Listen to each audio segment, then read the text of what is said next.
Mr. President, we're currently in the midst of the worst border crisis in our nation's history. It's no exaggeration to say that the situation at our southern border is out of control. In December, U.S. Customs and Border Protection apprehended more than 178,000 individuals attempting to cross our southern border illegally. 178,000. 1 month. That's more than double the number of individuals apprehended by the Border Patrol the previous December. And this is no isolated incident. Almost from the day the President took office, our nation's been experiencing an unprecedented border surge. In fiscal year 2021, the Border Patrol encountered more than 1.7 million individuals attempting to cross our southern border, the highest number ever recorded. The situation at our southern border is a security, enforcement, and humanitarian nightmare.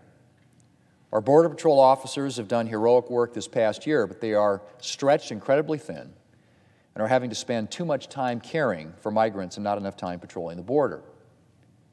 This heightens the chance that dangerous individuals, from terrorists to drug smugglers to human traffickers, will slip across the border and into the country unnoticed. Drug trafficking across our southern border is a major problem, and a problem that affects our entire country. There's a massive increase of fentanyl being smuggled across the border to states around the country, with total seizures up 134% and as high as 1,000% in South Texas. Alarmingly, fentanyl overdoses are now the leading cause of death for Americans aged 18 to 45. I've talked with local law enforcement officials in South Dakota who report that they regularly seize drugs that they can trace back to cartels trafficking them across our southern border. In other words, it's not just border states who are affected by security problems at our borders. Every state in our union is threatened by lax border security. Mr. President, addressing the situation at our southern border should be one of this administration's top priorities. But the President's been almost completely AWOL on this issue, as has his supposed border czar, the Vice President. He seems to be hoping that if he ignores this crisis long enough, it will go away. But it hasn't gone away, Mr. President. In fact, it shows no signs of stopping. And it's hard to overemphasize the depth of the President's dereliction of duty on this issue. After all, it is the President's job to deal with national security and border enforcement. And yet the President continues to do essentially nothing to address the situation at our southern border. He can't even be bothered to visit the border.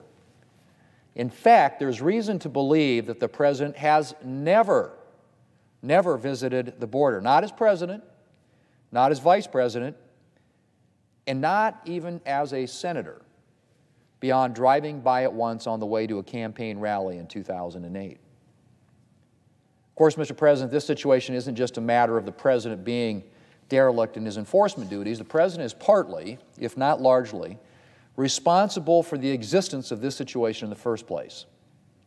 Immediately upon taking office, the President took steps that weakened our nation's border security.